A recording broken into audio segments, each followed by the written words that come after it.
Today's it is about when you get into a car accident after you have an argument with him. Please don't forget to subscribe, like, and share. Let's get going.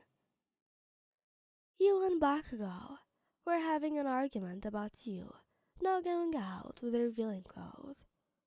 Look, you really did not like revealing clothes that much, but you also did not like someone controlling you as much. For example, if Bakugo hadn't told you, do not go out with a skirt, you wouldn't have, because it really was not your style. But him telling you not to do that made you want to do it so badly. So now you were arguing. You were telling him that it was your life, and him telling you that he was your boyfriend, and that now he can control you just as much as you can. You were furious. He really did not know how to talk, right? He just made you mad, madder and madder by the second. And why couldn't he just accept the fact that you would do what you wanted to do? He did not like people being in control of you, and he even knew that before you started dating, because of your father. But when you started dating him, he started changing, telling you to not go out at this time, do not wear this, to wear that instead. Until now, he was telling you to not wear all the revealing clothes, just because he wants. Look, Katsuki, I'm sick of this. I'll wear whatever I want, okay? And if you really have a problem with it, then kick me out of this house. Alright then. Go out. I don't want to see you. You really did not expect him to actually say that. Fine then. I'll go out. At this point, you really did not know what to do anymore. He didn't have any friends to sleep with. He didn't have any family members or anyone here. You only had him. Did that mean you were going to sleep in the streets tonight? But remember, if I go out, I'm never coming back. You said before going out and slamming the door after you. You went outside the house and then began to walk, crying your heart out. What he didn't notice was that there was a car coming at full speed, and then, when you looked up, all you could hear was a really loud sound, and all you could see was darkness. Bakugo was sitting back at his home. He was sitting next to his door. Yes, the front door. He was waiting for you to return, but you were not returning at all. He kept calling you, but you were not responding. He had enough of this. He had to find you. What if you were not okay? Oh, he was not going to forgive himself. He immediately grabbed his coat and went outside. After about 30 minutes of walking, he saw a group of people surrounding something, or maybe someone. He immediately went there to see what the commotion was about, and then he saw you. You were there, bleeding badly. Lion. He swallowed heavily. This couldn't be you, right? He couldn't have done that to you. Were you really dead? Lion. Lion, please respond. Sir. They're... Shh.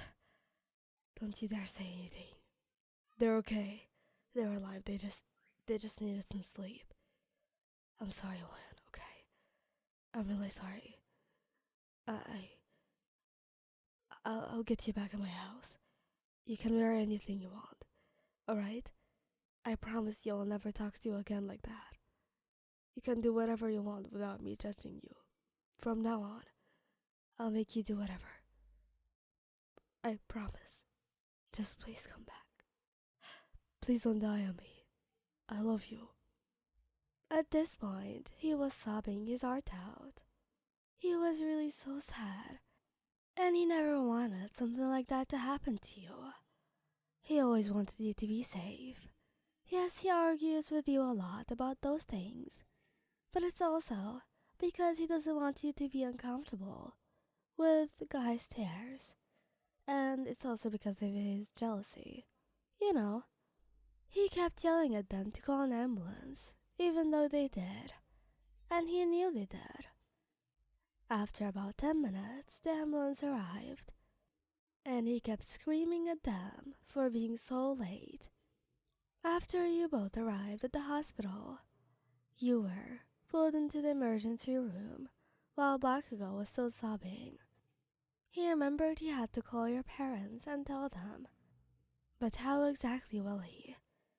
How will he tell them that it was his fault that you got into a car accident? He felt so guilty. He felt so sad that they might not see you again. Might not see you because of himself, because of what he did. Oh God. He was always so selfish, wasn't he? After a few surgeries were done on you, you were finally okay, but you were not awake. You were still unconscious. He was sitting next to you, playing with your hands and caressing it. After 3 days, you were still not awake and you were starting to worry. What if you do not open your beautiful eyes anymore? What if he doesn't get to hear, at least a last I love you from you? Oh God. No, please no. He squeezed your hand, and he cried, and you squeezed his back. Wait, you squeezed his back? Did that mean you were? He immediately leaned up and looked at you. You were awake. Your eyes were open. You were breathing fine. You were alive. He didn't jump on you because of the injuries, but if you didn't have any, you knew he would have. How are you doing, Wayan? I'm alright. Look, I know you don't want to hear this, but I'm so sorry. Really. I'll never do anything to you like that again. You can do whatever you want. I promise.